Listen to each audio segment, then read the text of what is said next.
La justícia i la política van molt unides, sobretot quan es parla de qüestions de nacions, estat, etc. Aquesta és una pregunta.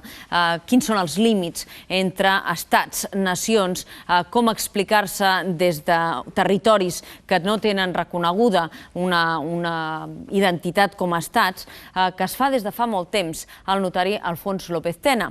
Ell és vocal del Consell General del Poder Judicial i fa temps que ha començat a escriure sobre aquesta qüestió. Finalment ha culminat les seves reflexions en un llibre que tenim aquí, que es diu Catalunya sota Espanya, l'opressió nacional en democràcia, i ens venia de gust avui precisament de fer-ho, entre altres coses perquè coincideix amb algunes apreciacions que des de fora es fan sobre el que passa en aquest país. Alfons López Tena, benvingut a la nit al dia. Gràcies, bona nit. En quin moment vostè, com a vocal del Consell General del Poder Judicial, veient que la justícia i la política moltes vegades, sigui pel que sigui, queden barrejades, es va començar a plantejar que havia de començar a prendre notes i a fer estudis comparatius del que passa a Espanya en relació al que passa a altres estats, per exemple? El 2003, a finals del 2003, aproximadament. Arran de què? Arran d'un encàrrec, aquestes coses moltes vegades són així, però arran d'un encàrrec per fer una conferència i al voltant d'això és quan ja vaig començar a fer-ne un estudi molt més aprofundit, que ha durat durant tot l'any 2004, 2005, 2006, també per una raó, perquè penso que calia fer això, que calia publicar-ho en el moment en què hi hagués una consciència social a Catalunya de que el sistema constitucional i estatutari actual no van. Durant aquests 4 anys vostè ha estat membre del Consell General del Poder Judicial. El que he observat més, lògicament, és la relació justícia-política. A quines conclusions ha arribat sobre la potència d'un estat en relació a les diferents comunitats autònomes, no? Sí, és que les comunitats autònomes, i específicament el cas de Catalunya, no són més que una façana de cartró pedra. Els poders reals els té els organismes centrals de l'Estat, exclusivament. Amb la qual cosa, entendre que tenim aquí un règim autonòmic i un règim d'autogovern, que era allò que es va establir en la Constitució i en l'Estatut d'Autonomia anterior i en l'actual, és creure's unes paraules que en la pràctica han dut a un règim purament descentralitzat. I això per una raó, perquè qui han d'aplicar aquestes normes posteriorment els nomenen exclusivament les institucions espanyoles, sense cap mena d'intervenció catalana, ni basca, ni gallega, amb la qual cosa tant el Tribunal Suprem com el Tribunal Constitucional, especialment el Constitucional com a instància arbitral, és una instància arbitral nomenada per una sola de les parts. D'això en tindríem una prova, per exemple. Vostè diu l'autogovern és una paraula que no té el pes que hauria de tenir. Ara hem viscut el procés estatutari, ara tenim l'Estatut en el Constitucional.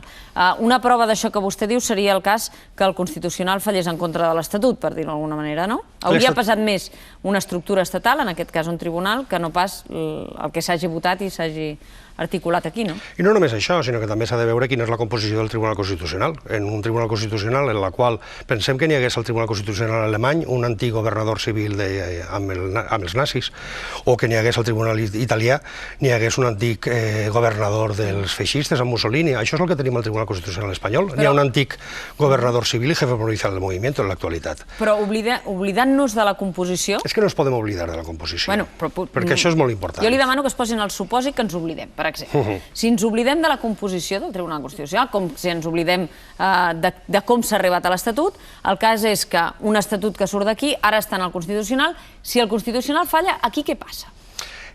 La cosa és més complicada, perquè en primer lloc en els estats en els quals sí que n'hi ha un reconeixement d'autogovern, com els Estats Units o com Alemanya o com a Àustria, cadascun d'aquests estats, que no se'n diuen comunitats autònomes sinó estats, fa la seva pròpia Constitució sense que els òrgans centrals tinguin res a dir.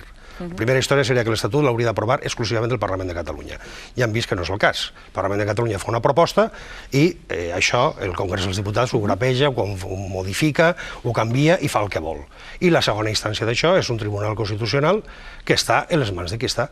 I en conseqüència el Tribunal Constitucional, no tinguin cap dubte, el Tribunal Constitucional o bé anul·larà articles sencers i parts senceres de l'Estatut o bé farà una interpretació que és la que ja el govern espanyol actual ha presentat per via de l'advocat de l'Estat, que és la de dir que totes aquestes paraules i expressions i competències no signifiquen res perquè estan sotmeses a les decisions que vagi prenent en cada cas el govern espanyol i les Corts espanyoles. És impensable que el Tribunal Constitucional anul·li o tombi tot l'Estatut? I què passaria en aquest cas? Perquè aquesta és una possibilitat, no? Una cosa és que es carregui una part de l'articulat i una altra cosa és que finalment tot plegat es desmoroni, no?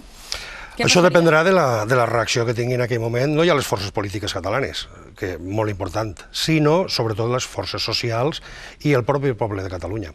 És a dir, sí, perquè estem en unes circumstàncies diferents. L'any 78-79 era assolir la democràcia, entrar a Europa, etc. Tot això ja està fet. I, per tant, ara ja no existeixen aquesta mena de temences, d'intervencions militars, de cops d'estat, d'aïllament internacional, etc. Ja és un estat homologable internacionalment i, en conseqüència d'això, dependrà de quina sigui la reacció dels propis catalans. Jo espero i treballaré, evidentment, perquè la reacció dels catalans sigui una reacció de dignitat.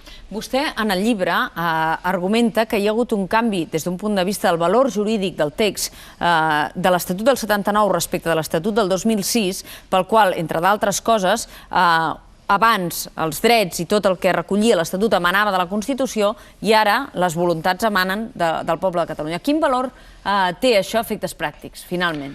A efectes pràctics hauria de tenir molt de valor, perquè llavors és el reconeixement que l'autogovern de Catalunya depèn de la pròpia voluntat del poble de Catalunya. A efectes reals, per dir-ho així, com que això ho han d'aplicar qui són nomenats per la part espanyola, té l'efecte que ja ha anunciat l'advocat de l'Estat, que això no significa res i no és més que una declaració retòrica. El problema és aquest, el problema és que totes aquelles coses que surten de Catalunya, allà es veuen com a pures declaracions retòriques que no obliguen a res. I vostè això ho ha viscut de primera, és a dir, aquesta barrera que vostè ens està escrivint, i és una barrera que vostè veu bastant infranquejable, perquè semblo deduir de les seves paraules, suposo que els espectadors tenen aquesta percepció, l'ha viscut així, des del Consell General del Poder Judicial? Sí, el que passa, jo abans d'això, ja ha estat una mena de caiguda del cavall, jo abans d'això sí que pensava que l'entesa, el diàleg, la pedagogia, tot això, tot això podia funcionar, que era un problema de canvi de mentalitat i la modernització, la democratització, a poc anirien canviant aquesta mentalitat.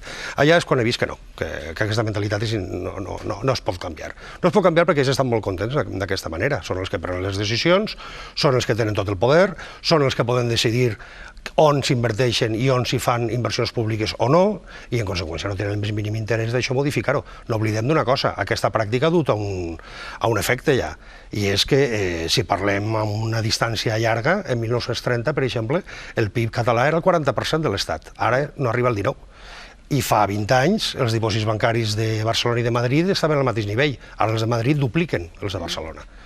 Una altra cosa que hem sabut darrerament, i que jo en el llibre no he pogut recollir perquè s'ha sabut després.